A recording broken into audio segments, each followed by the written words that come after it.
ராம்கி 3 பேர் பேசுனதையும் கூர்மையா பார்த்துட்டு இருந்தீங்க. இப்போ இந்த சந்திப்புக்கு பிறகுலாம் என்ன நடக்க போகுது? இப்போ இவங்க கசிய விடப்பட்ட தகவல், அதுக்கு பின்னணியெல்லாம் பேசினாங்க. அடுத்து என்ன நடக்கும்ன்ற ஒரு கேள்வி இருக்கு. இந்த கசிய விடப்பட்ட தகவல்னால இந்த அதிமுக கூட்டணி மட்டும் பலவீனமாது. பனையூர்லயே கொஞ்சம் ஒரு பிரளயம் நடந்திருக்கும். இதெல்லாம் தாண்டி சத்தியமூர்த்தி பவன்லயும் ஒரு கலவரம் நடந்திருக்கும். என்னன்னா, எங்க ஆட்சியில் இருக்கிற பாஜக 23 சீட்டு தான் அப்படின்னா நம்ம ஏன் கேட்டு வச்சிருக்கோமே அறிவாலயத்துல அப்படின்னு அவங்க கூட ஒரு கலைஞ்சு போயிருப்பாங்கல்ல.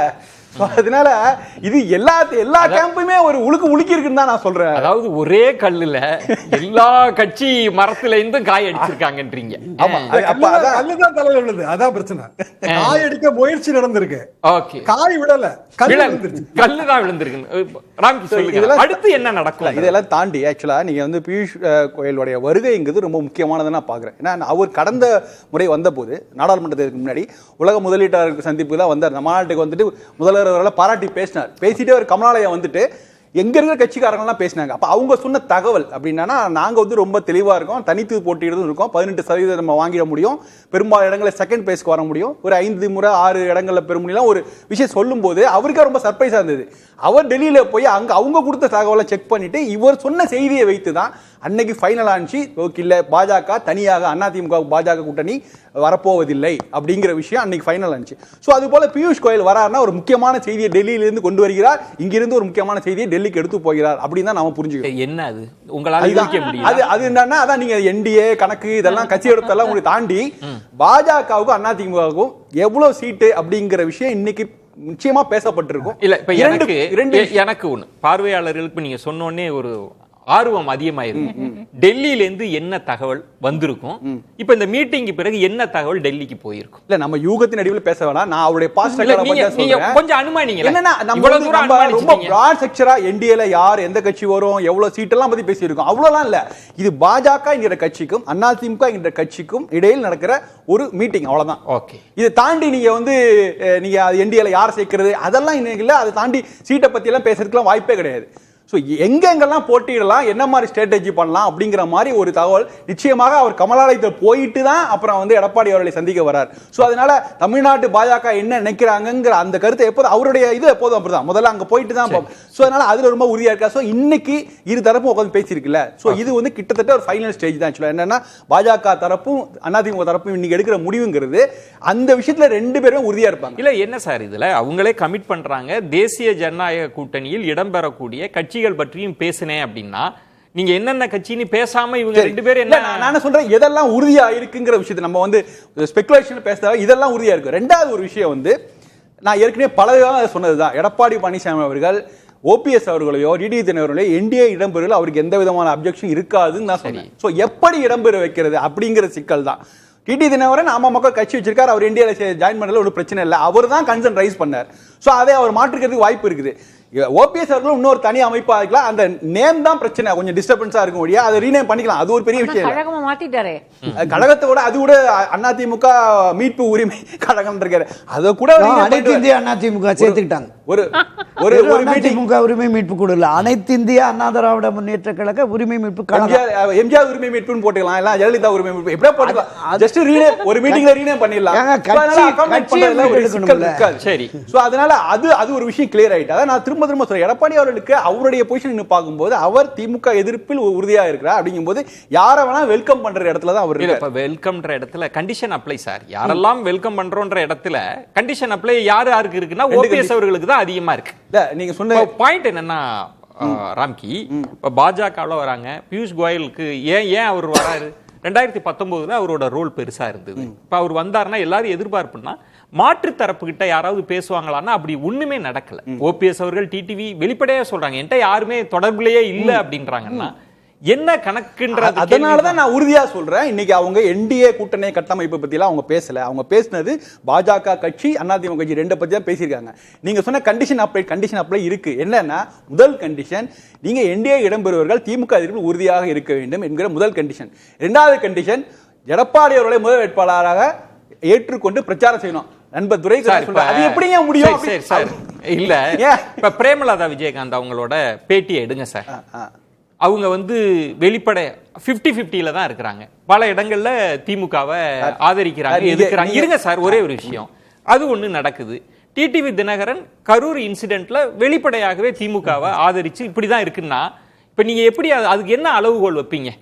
எங்கள்கிட்ட வந்த பிறகு கண்ணை மூடிட்டு எதுக்கணும்னு சொல்லி கூப்பிடுவீங்களா? எப்படி கூப்பிடுவீங்க? அப்ப என்ன காமன் மினிமம் ப்ரோக்ராம் என்ன? முதல்ல இந்த கூட்டணிக்குள்ள வர்றதுக்கு வெறுமனே சீட்டு, எனக்கு 6 சீட்டு பத்தாதுங்க, 10 சீட் கொடுத்தா வருவேன்னு சொல்றது எப்படிங்க ஏத்துக்க முடியும்? டிடிவி என்ன சொல்றாருன்னா, நீங்க தேமுதிக சொல்றதுனால சொல்றேன். டிடிவி என்ன சொல்றாங்கன்னா, இபிஎஸ் அவர்களுக்கே திமுக எதிர்ப்புல அவர் உறுதியாரா இருக்கிறாரான்னு எனக்கு டவுட்ல இருக்குன்றாரு. இதுல யாரு பிக்ஸ் பண்றது? இத கூட்டணிக்கு கொண்டு வரது நீங்க, நான் என்ன சொல்றேன், நீங்க எக்ஸாம் ரோல் மாடலா நடந்துக்குங்க.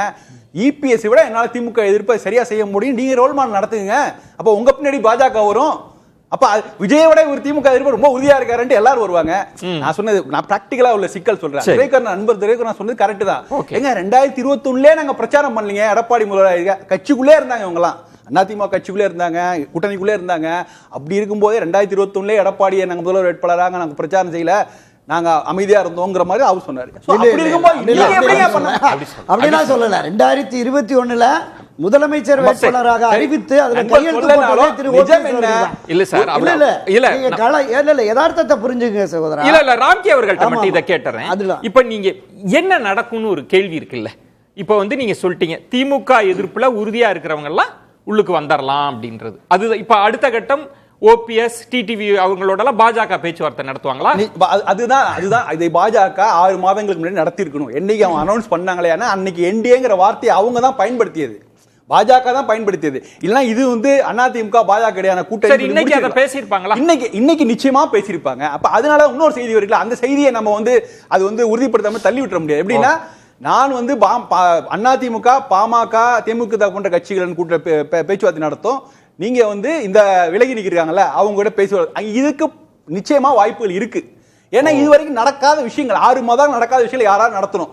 ஒண்ணு பாஜக பண்ணணும், இல்ல அதிமுக பண்ணணும். இப்ப அவங்க பிரிச்சுக்கிறாங்க. நீங்க சொல்றதுல இருந்து நான் இப்படி புரிஞ்சுக்கிறேன், என்டிஏ ஷீட் எல்லாம் பாஜக கிட்ட கொடுத்துறோம், நீங்க என்டிஏக்குள்ள அவங்கள எல்லாம் கொண்டு வந்து அப்படி இல்லையா? அப்படி இல்லையா? என்டிஏ தலைவர் எடப்பாடி தானே.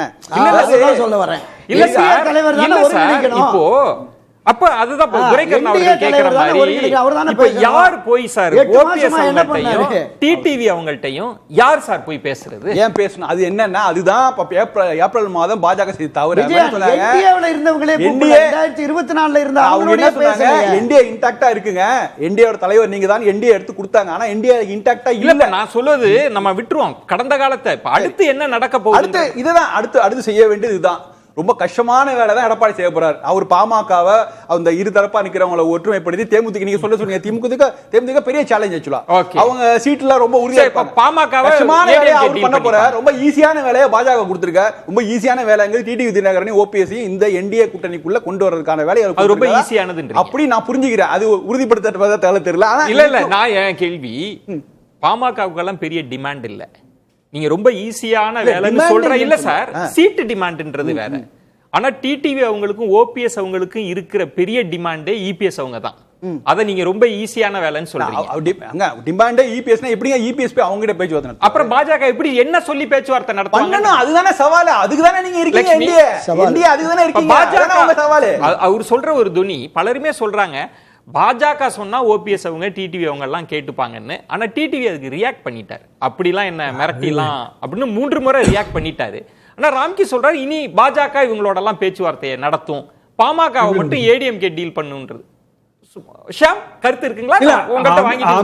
அமித்ஷாவும் அண்ணாமலையும் இதை தானங்க தொடர்ந்து செஞ்சுட்டு இருந்தாங்க கடந்த 2 மாசமா. அதை தாண்டியா இவங்க செய்ய போறாங்க. எவ்வளவு டீ குடிச்சிருப்பாங்க, எவ்வளவு சம்சா சாப்பிட்டுருப்பாங்க. லட்சுமி அது ஃபெயிலியர் ஆயிடுச்சா லட்சுமி? அந்த இது நடக்கல இல்ல, ஃபெயிலியர். அப்ப பேசியும் அவங்க வரலையா? சொல்ற மாதிரி சமோசா சாப்பிட்டாங்களா எனக்கு தெரியாது. சரி, காஃபி குடிச்சாங்க, டீ குடிச்சாங்க. இன்னைக்கு பியூஷ் கோயல் வந்ததுக்கு அப்புறம் தான் இது எல்லாத்தையும் ஃபைனலைஸ் பண்றாங்க, எல்லாம் பேசுறாங்கன்றதெல்லாம் ஒண்ணுமே இல்ல. இது இன்னைக்கு இருந்தது பெரும்பாலும் ஆப்டிக்ஸ். அதாவது நாங்க தொடங்குறோம் அப்படின்றது. இனிமேல் அதிமுகவுக்குள்ள இருக்கவங்க, இந்த கூட்டணியில இருந்து வெளியேறினவங்க, இவங்க எல்லாரும் வேற பக்கமெல்லாம் பேச்சுவார்த்தைகள் நடத்திக்கிட்டு இருந்தாலும் இது இனி ஏதோ ஒரு வகையில மீண்டும் இந்த கூட்டணியில இடம் இருக்கலாம், இல்ல இங்க பேச்சுவார்த்தைகள் மூலமாக சரி செய்ய முடியும் அப்படின்ற ஒரு தோற்றத்தை கொடுக்கறதுக்கு தான். அதுதான் இங்க, வேற எதுவுமே கிடையாது. நீ கம்ப்ளீட். அதுல கூட லட்சுமி நீங்க கூர்ந்து கவனிச்சீங்கன்னா, அப்படி ஒரு அழைப்பை டெல்லியிலேருந்து வந்திருக்கிற பியூஷ் கோயல் அவங்க நாங்க என்ன பேசணும்னு சொல்லிட்டு செய்தியாளர்களோட மற்ற கேள்வியெல்லாம் தவிர்த்துட்டு போயிட்டாங்க. என்டிஏவை ஸ்ட்ரென்தன் பண்ணணும் அப்படி எதுவுமே கமிட் பண்ணாத ஒரு செய்தியாளர். இன்னைக்கு காலையில அவர் கமலாலயத்துல மீட்டிங் இருந்தது. அதற்கு பிறகு கூட்டணி கட்சி தலைவருங்கிற முறையில எடப்பாடி பழனிசாமியை சந்திக்கிறார். ஆனா ஓபிஎஸ்க்காகவோ, டிடிவி தினகரனுக்காகவோ, அல்லது பிரேமலதாக்காகவோ, அல்லது ராமதாஸுக்காகவோ, அன்புமணிக்காகவோ பேசணும்னு நினைக்கிறவர் யாரையுமே சந்திக்கவும் இல்லை, அவங்கள பத்தி மென்ஷன் பண்ண கேள்விக்குறியா இருக்கு. இனி நடக்குமா அப்படி? எனக்கு தெரிஞ்ச இந்த கூட்டணியில இப்ப ஜி.கே. வாசனும் தமிழறிவு மணியனும் இருக்கிறார்கள்.